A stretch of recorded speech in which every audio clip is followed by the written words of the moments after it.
El día de hoy vamos a revisar este conocidísimo tema, el cual es el ciclo de Krebs. ¿Ok? Vamos a hacer un pequeño preámbulo como siempre y luego nos vamos a la vía metabólica correspondiente. Bien, empezando por aquí. ¿Para qué me sirve el ciclo de Krebs? ¿Cómo nosotros lo vamos a diferenciar de otros procesos? ¿Y por qué es tan conocido y tan importante, ¿no? Bueno, para empezar, el ciclo de Krebs es lo que es conocido como una vía anfibólica. ¿Qué significa anfibólico? Anfi, ustedes conocen lo que es un anfibio. Un anfibio, pues, es un animal que puede respirar tanto en el aire como en el agua. Es decir, dos funciones al mismo tiempo. Tal vez han escuchado también el término de moléculas anfipáticas. Bien, significa que va a hacer dos cosas. En este caso dice bólica, quiere decir que es un ciclo, en este caso una vía metabólica, que va a fomentar tanto el anabolismo como el catabolismo. ¿Ok? Entonces es una vía anfibólica en ese sentido. Catabolismo, pues ya nosotros, bueno, al menos algunos revisamos glucólisis, y si no lo está haciendo, pues vamos a hablar de eso más adelante. Y de parte anabólica, pues el ciclo de Krebs está involucrado en la síntesis de glúcidos, en la síntesis y degradación de glúcidos, está involucrado en degradación de aminoácidos, también en síntesis de ácidos grasos, entonces está involucrado en un montón de cosas. Lo importante es que entiendan que es una vía, es un ciclo anfibólico. ¿Qué quiere decir esto? Que si nosotros tenemos el ciclo aquí completo, ¿no? ¿Verdad? Esto es un ciclo. Quiere decir que, por ejemplo, hay, yo qué sé, 20 pasos, ¿no? ¿Verdad? Suponiendo cualquier ciclo. En el paso 2, yo puedo salir del ciclo para formar otra cosa, por ejemplo, un ácido graso. En el paso 3, en el paso 6, por ejemplo, yo puedo salir para formar, yo qué sé, un glucosa. ¿Ok? Entonces, a eso se refiere. Es anfibólico y hasta el paso final, pues ya es prácticamente catabólico, puesto que reacciona mediante oxidación y mediante síntesis. ¿Ok?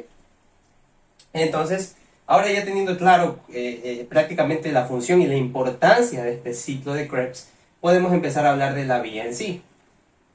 Un poco ahí.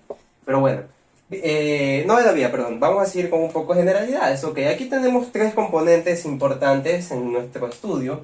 Tres grandes grupos de macromoléculas, los cuales son los ácidos grasos, ¿verdad? Los carbohidratos y los aminoácidos.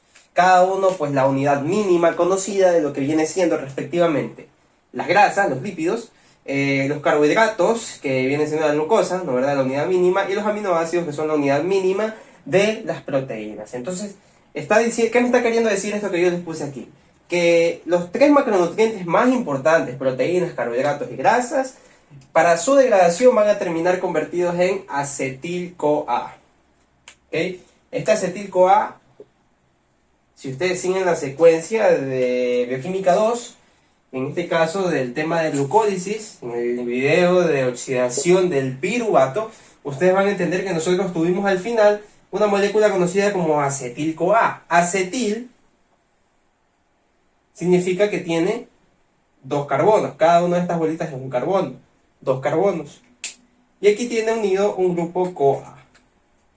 ¿Okay? Que es el que está aquí. Que a su vez tiene un pequeño grupo sulfidrilo. ¿Okay? Que no lo voy a poner. Entonces esto es lo que es importante.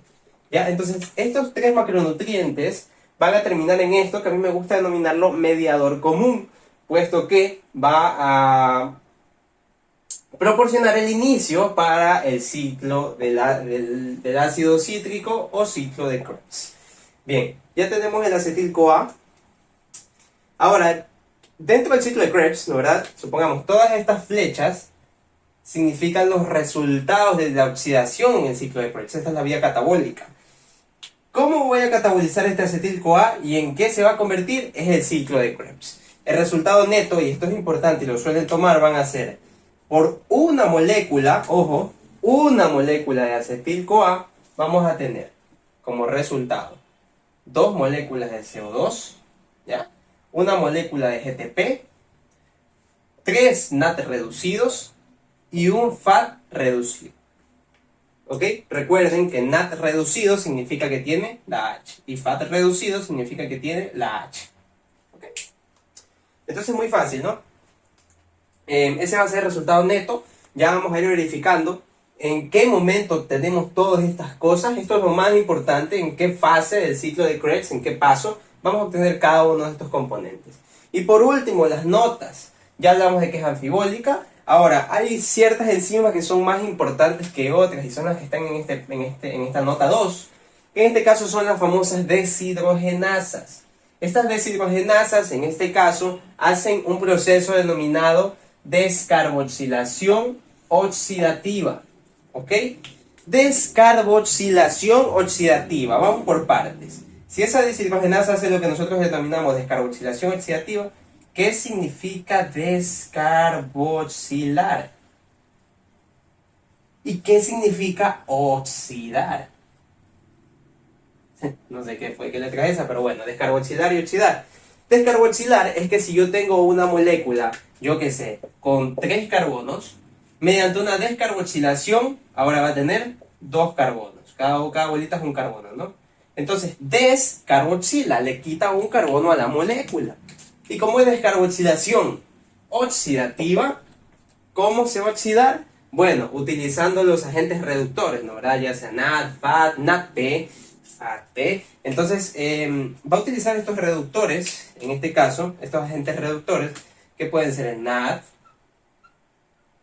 pueden ser el NADP,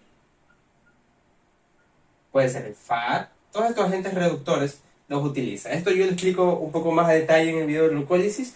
Como no es el tema que nos apremia hoy, creo que lo vamos a dejar ahí, ¿no? Hace esa descarboxilación oxidativa. Prácticamente le quita carbonos y a lo que hablamos de oxidar, ¿qué está haciendo? Le está quitando hidrógeno. Por ejemplo, yo tengo 3 moléculas de carbono aquí y cada una tiene una molécula de hidrógeno.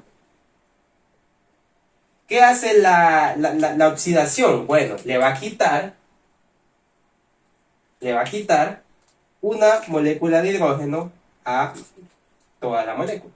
Voy a tener aquí mis 3 carbonos mismos y voy a tener aquí un hidrógeno, acá un hidrógeno, pero en mi tercer carbono ya no tengo hidrógeno, que es el que estaba aquí. Eso se llama oxidar. Entonces, estas enzimas son las más importantes, las que hacen descarboxilación oxidativa se denominan deshidrogenasas y las encontramos en número de 4 en el ciclo de Krebs.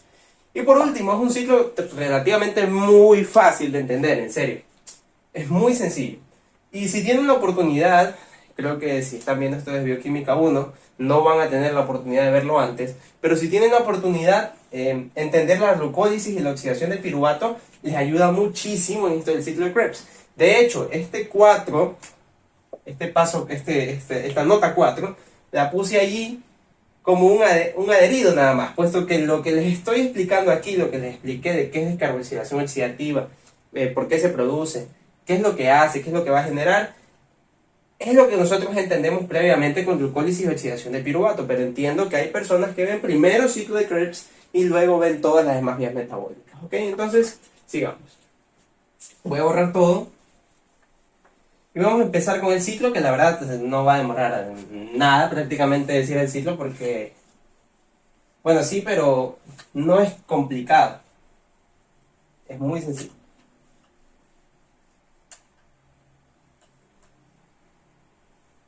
Bien. ¿Cómo empieza el ciclo de Krebs? El ciclo de Krebs empieza con 2 moléculas. Vamos a dibujar, vamos a ponerlas, ¿la verdad? Va a empezar con lo que es el acetil-CoA. ¿Que cómo era la molécula de acetil-CoA? Bueno, 2 carboncitos, ¿verdad? Unidos al CoA. Eso es el acetil-CoA. Junto con otra molécula que se denomina oxoalacetato.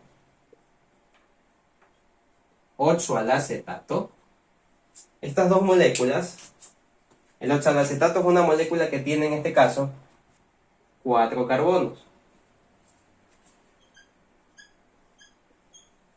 ¿Sí? 4 carbonos. Entonces estas 2 moléculas van a reaccionar mediante una enzima específica. La primera enzima del ciclo de Krebs y una de las más reguladas, que es la citrato sintasa. Es la primera enzima. Esta citrato sintasa, si me está diciendo citrato y sintasa, significa que esta enzima, ¿qué me va a formar? Bueno, el resultado neto de esta reacción es el citrato, ¿no verdad?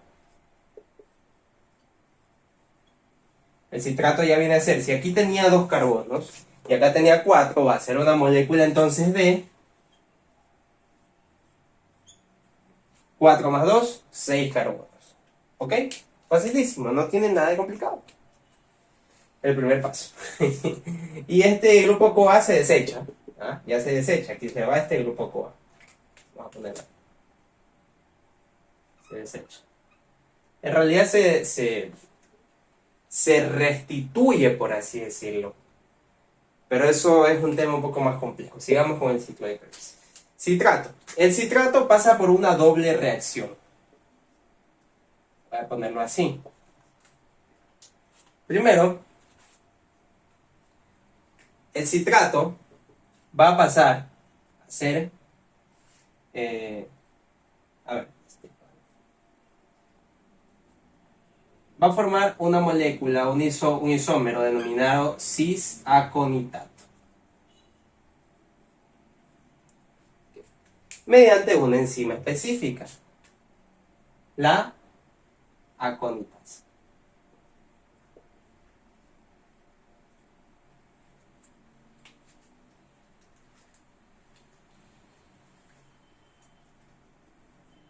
¿Cómo lo va a hacer? Deshidratándose. Es decir, va a perder una molécula de agua.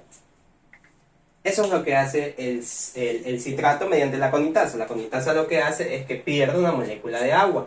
Y ojo, lo que va a hacer ahora el aconitato es que se devuelva esta molécula de agua que se perdió. Pero ya no va a formar citrato otra vez, sino que va a formar otra molécula denominada isocitrato. Wow, está haciendo mucho calor. Pero bueno. Forma el isocitrato. ¿Mediante cuál enzima? La misma enzima. Por eso es que les digo que es una reacción en 2 pasos. Porque se utiliza la misma enzima. De citrato pasa a cis-aconitato y de cis-aconitato pasa a isocitrato. Mediante una deshidratación y rehidratación. Hasta este punto tenemos el mismo número de carbonos. No hay ningún problema. ¿Ok? Ahora, el isocitrato también pasa por una doble reacción. Y aquí es donde entra una enzima importantísima, la voy a poner de rojo, porque es importante, que es la isocitrato. Y yo les dije hace rato cuáles eran las enzimas más importantes, las deshidrogenasas. Este isocitrato deshidrogenasa va a ser algo importantísimo, ¿ok? Importantísimo, el cual es pasar de isocitrato a oxalosuccinato.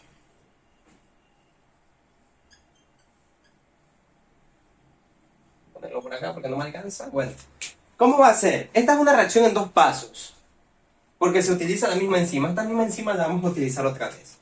¿Qué es lo que está pasando aquí? De isocitrato pasa a oxalosuccinato. ¿Cómo? Bueno, aquí entra un agente reductor. En este punto es donde se forma el primer NAD. Aquí entra un NAD y sale transformado en NAD reducido. ¿Ya?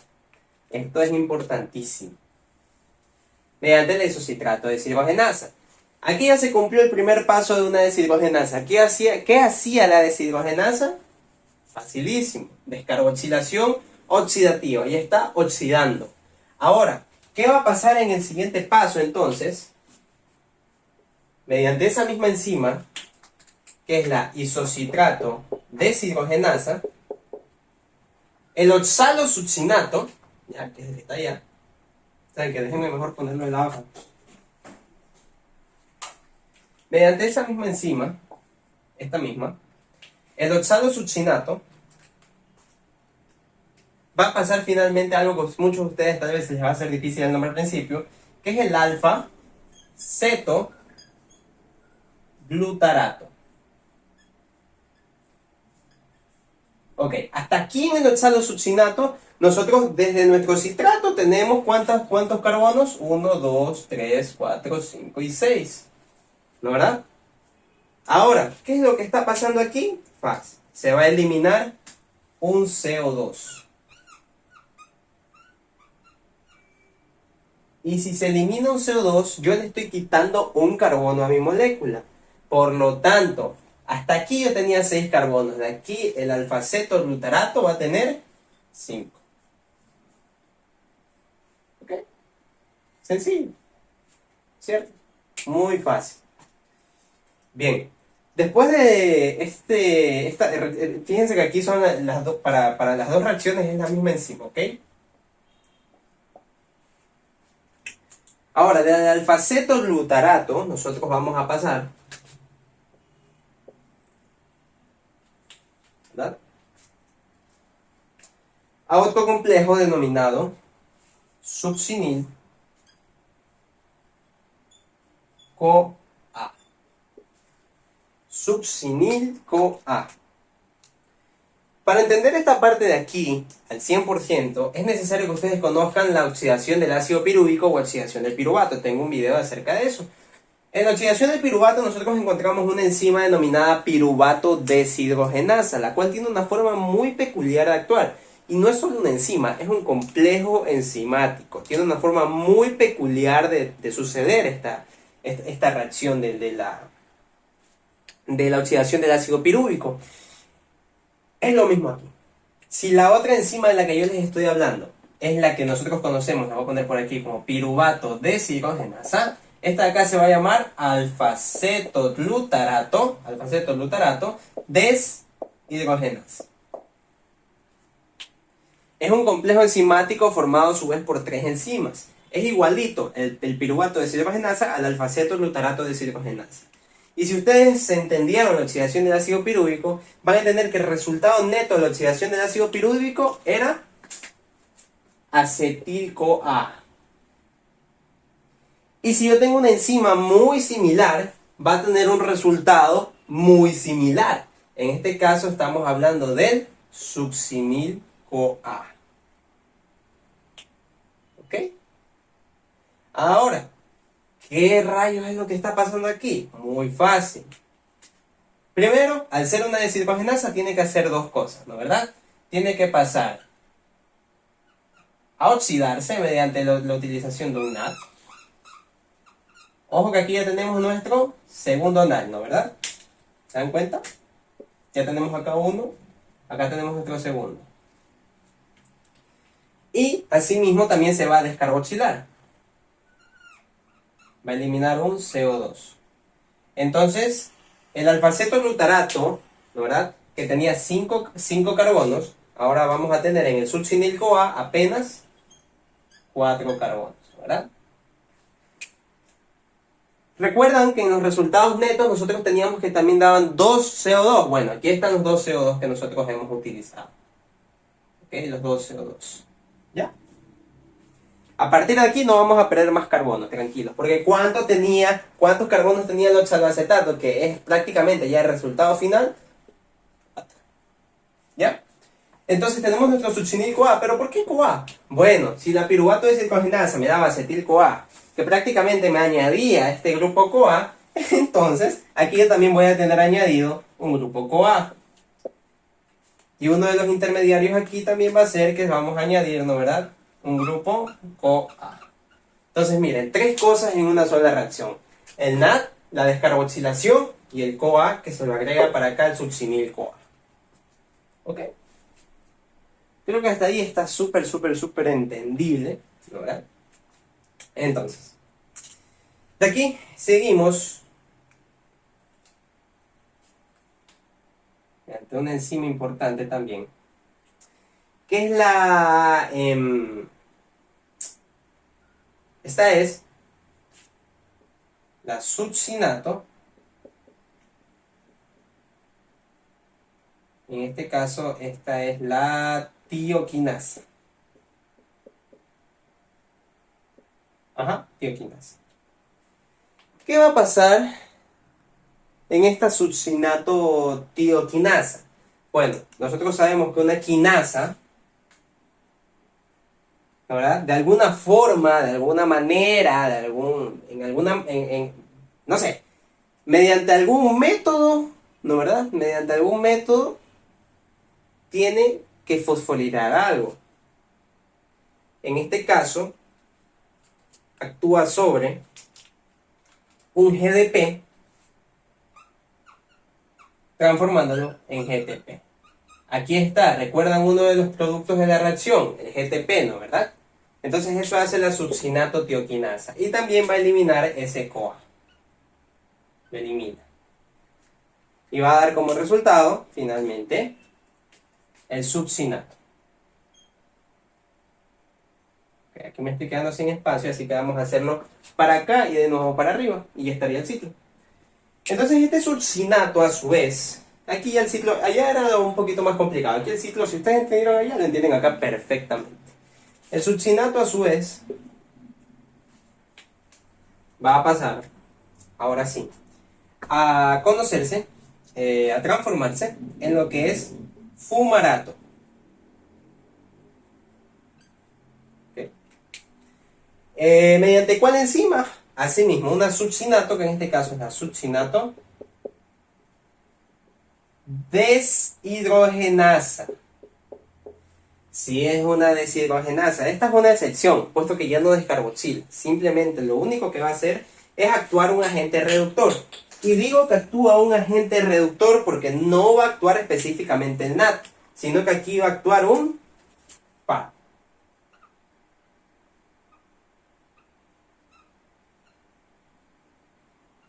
Y lo va a reducir. ¿Ok? Entonces eso es lo que hace la succinato deshidrogenasa.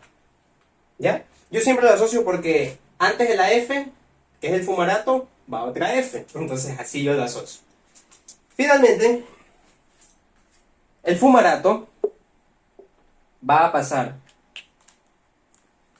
a otro compuesto denominado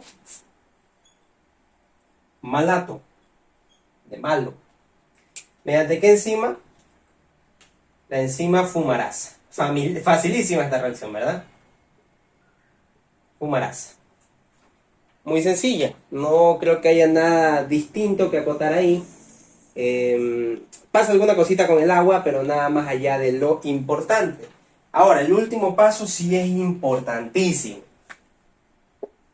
Que pasamos de malato a oxaloacetato. ¿Qué pasa en este proceso y cómo termina ya prácticamente, ¿no? Aquí entra otra enzima, la malato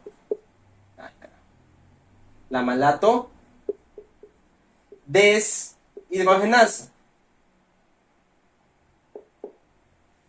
Si es una deshidrogenasa, esta también es otra excepción, no va a ser descarboxilación oxidativa, simplemente va a ser una oxidación, una deshidrogenación. Si se dan cuenta, oxidación es quitar un hidrógeno y deshidrogenización es quitar un hidrógeno. Entonces, al ser una deshidrogenasa, va a ser lo siguiente. Va a actuar aquí un agente reductor. Si nosotros ya tenemos dos NAT, nos falta uno, ¿no, verdad? Aquí entra el último NAT. Pasa aquí y se transforma en NAT reducido. Y finalmente me va a dar la molécula de oxaloacetato. Y otra vez el oxaloacetato va a actuar con el acetil-CoA, mediante la citrato sintasa va a formar el citrato mediante la conitasa va a tener una reacción doble, va a formar el isocitrato, etcétera, etcétera, etcétera, etcétera, etcétera.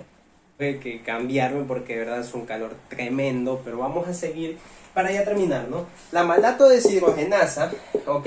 Hace una oxidación, ¿no, verdad? O deshidrogenización. Entonces vamos a revisar nuestros resultados finales, ¿no, verdad? Tenemos el primer NAT, tenemos el segundo NAT, tenemos un GTP, tenemos el tercer NAT, ¿no, verdad? Y tenemos los dos CO2, ¿no, verdad? El primero y el segundo. ¿Se dan cuenta? Así son los resultados prácticamente del ciclo de Krebs, ¿no, verdad? Aquí lo podemos revisar. Vamos aquí a encerrar, por así decirlo, las enzimas más importantes que ustedes tienen que tener en cuenta, que son la isocitrato deshidrogenasa, ¿ya? La succinato-tioquinasa, el complejo alfa-keto-glutarato o alfa-ceto-glutarato, ¿verdad? Y la malato-deshidrogenasa. ¿Ya? Son esas 4 enzimas. Y está aquí también la succinato-deshidrogenasa. Son 5 enzimas, de las cuales 4, fíjense que son deshidrogenasas, por eso les dije que son las más importantes. La otra importante es la succinato-tioquinasa, que es la que me ayuda a formar este GTP, que eventualmente se va a convertir en ATP. ¿Ok? Entonces todo este proceso es simplemente el ciclo de Krebs. Como pueden ver, hemos descrito la vía, hemos descrito cosas elementales en apenas, creo que 25 minutos. Entonces es un proceso que muchos le tienen miedo, no sé por qué, porque es muy sencillo. Como pueden ver, la memoria no se la utiliza tanto si ustedes pues aprenden las enzimas. ¿Qué hacen las enzimas? ¿Qué están catalizando? Así sea con estas bolitas que yo les explico, o como les expliqué lo que es una deshidrogenización, lo que es una descarboxilación, es mucho más fácil de entender, ¿no? Puesto que, por ejemplo, esta de aquí es una descarboxilación oxidativa. Tenemos que primero teníamos 6 carbonos y después tuvimos ya 5. Después hubo otra descarboxilación y de ahí tuvimos 4. Así mismo se iba reduciendo, ¿no? ¿Verdad? Entonces, así es como vamos nosotros a ir jugando con las reacciones en todas las vías metabólicas que estudiamos. Entonces, eso ha sido el ciclo del ácido cítrico, ciclo de los ácidos tricarboxílicos o ciclo de Krebs.